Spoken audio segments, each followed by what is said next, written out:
good morning, good morning, good morning po. Good morning po tayo dyan sa ating mga kababayan na magaganda.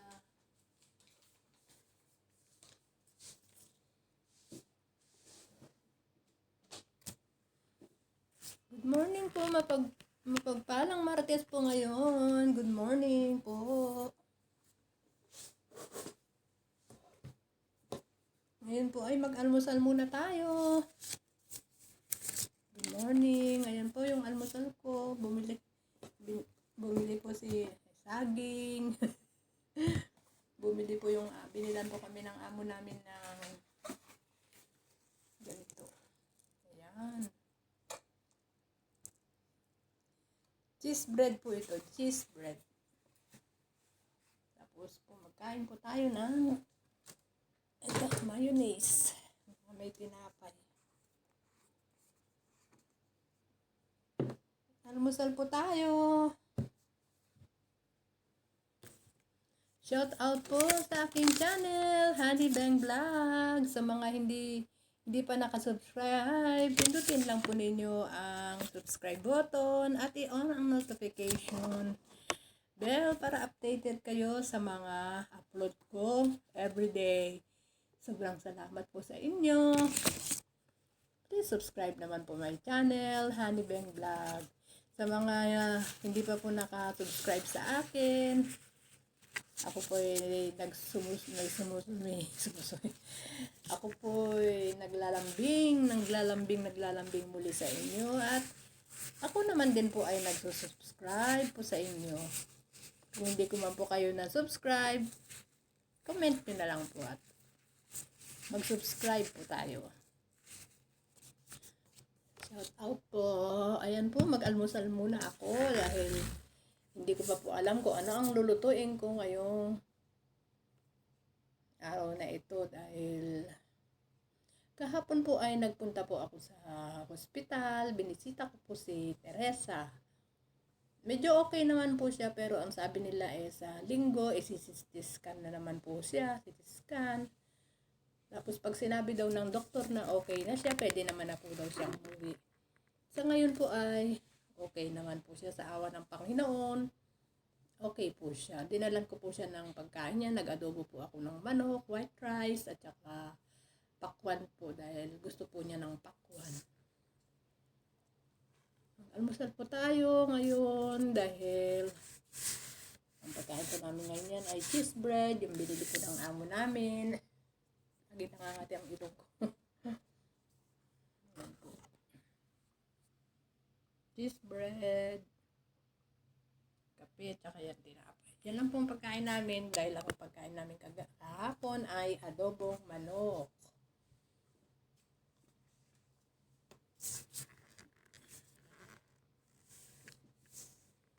Ang amo po namin ay hindi ko pa po alam kung okay siya pero medyo pa po siyang may nararamdaman yata. Pero kahapon na straight naman na po niya yung lakad niya dahil masakit po yung tagiliran niya dito. Kaya sa ating mga may edad na ingatan po natin ang ating sarili dahil mahirap po talaga ang magkasakit.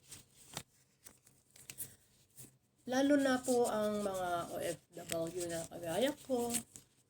Ingatan po natin ang ating sarili dahil malayo po tayo sa ating mahal sa buhay. Kaya ingatan po natin palagi ang ating mga sarili para sa kanila. At huwag nating kalimutan na magdasal po tayo kay God dahil si God lang po ang nakakatulong sa atin at ang higit sa lahat ay ang Panginoon. Yan po, magkape muna ako. Yan po ay hindi pa yata kumulo ito. Pakuluin ko lang muna po sandali. Hindi ko pa po alam kung ano yung lulutuin ko.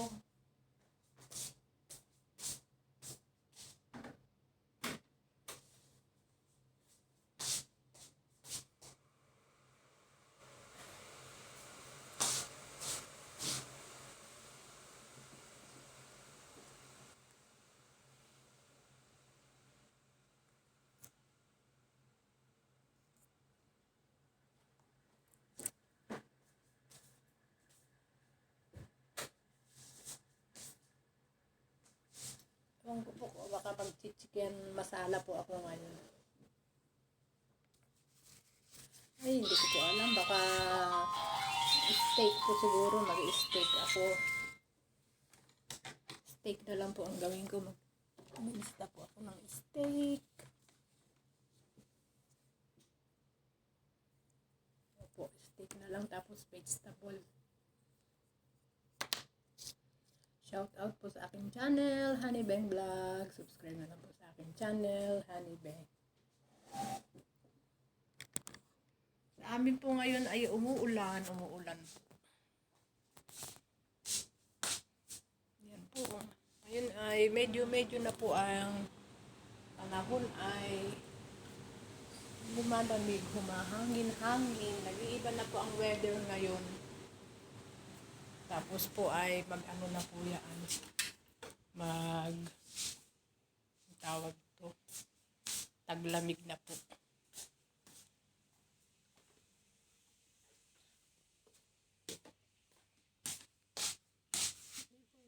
Binili po ng amo namin sa amin. Ayan, pakita ko po. Binili po niya yan, mga bedsheet. Dalawa po. Tagdalawa po kami. Tapos ayan na yan. Jacket. Ayan po.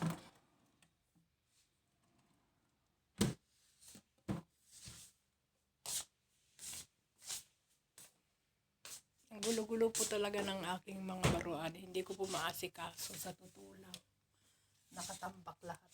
Lalo pa po may bago na kaming kasama. Nakuha po niya yung isang cupboard po. Ayan po. Nagsama-sama lahat. Pero sige lang. Okay lang. Yung cupboard ko dati. Ayun. Pero ito yung nagustuhan kong pinili. Pero meron naman po ako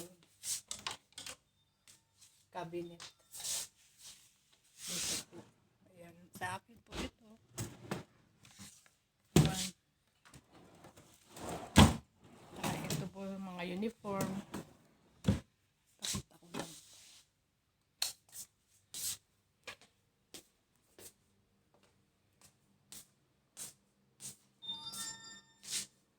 Shout out na lang po sa aking channel, Honey Bang Vlog.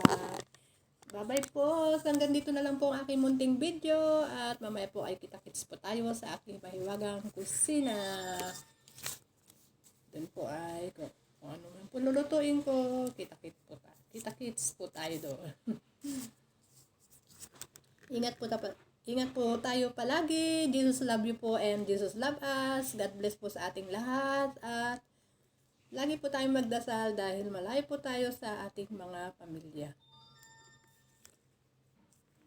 God bless po. Bye-bye po.